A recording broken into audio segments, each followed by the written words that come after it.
নমস্কার বন্ধুরা, কেমন আছেন সবাই?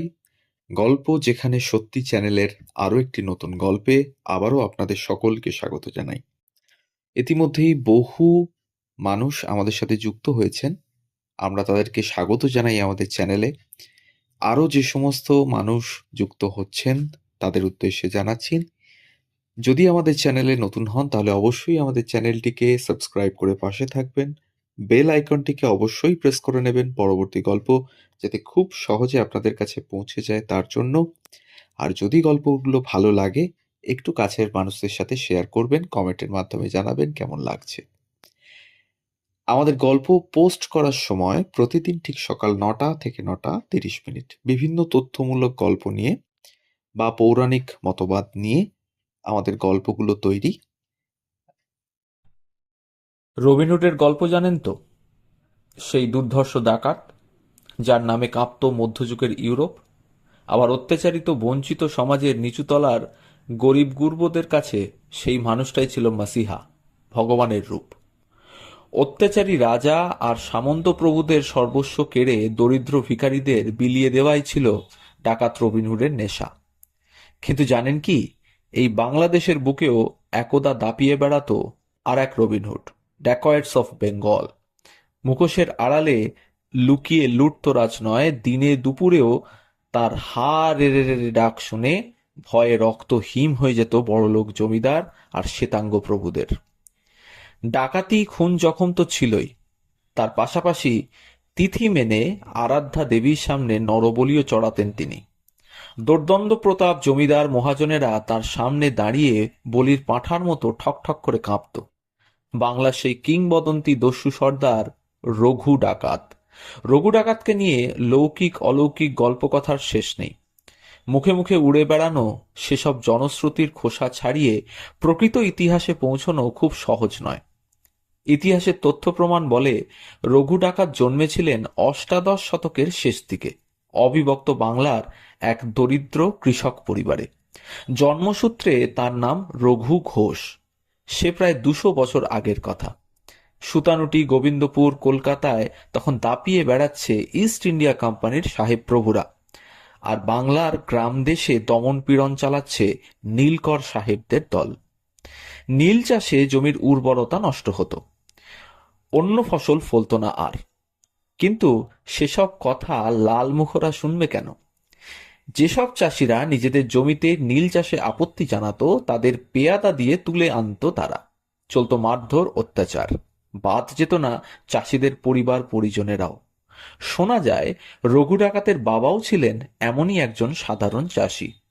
নীল চাষে রাজি না হওয়ায় নীলকর পেয়াদা এক রাতে তাকে তুলে নিয়ে যায়। সাহেব কুঠিতে ভয়ঙ্কর অত্যাচারে অসহায়ভাবে মারা যান রঘুর বাবা।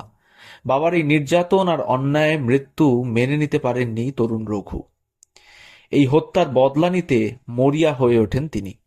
ছেলেবেলা থেকেই লাঠি খেলায় বেশ পোক্ত ছিলেন রঘু। নীলকর সাহেবদের অত্যাচারের সামনে সেই লাঠিকেই অস্ত্র হিসেবে তুলে নিলেন তিনি। তার পাশে এসে দাঁড়ালো এক রোখা আরও একদল মানুষ। গড়ে উঠল লাঠিয়াল বাহিনী, যাদের প্রথম কাজই ছিল নীলকর সাহেবদের অত্যাচারের বিরুদ্ধে রুখে দাঁড়ানো। সাধারণ মানুষের মধ্যে দিন দিন বাড়ছিল রঘু ডাকাতের জনপ্রিয়তা, বাড়ছিল শক্তিও। প্রায় এক অঘোষিত যুদ্ধ শুরু করে দিয়েছিল তারা অত্যাচারী জমিদারদের বিরুদ্ধে। আত্মবিশ্বাস এতটাই বেশি ছিল এই ডাকাত দলের যে ডাকাতি করতে যাওয়ার আগে অগ্রিম চিঠি দিয়ে অপরপক্ষকে জানিয়ে তারা লুটতরাজে আসতেন। রীতিমতো বলে কয়ে ডাকাতি আর কি। সেই চিঠি যারা পেত তাদের মনের অবস্থা কেমন হতো কল্পনা করা যায় বৈকি। গ্রামের বেহাল যোগাযোগ ব্যবস্থাও এক্ষেত্রে সহায় হতো ডাকাত দলের।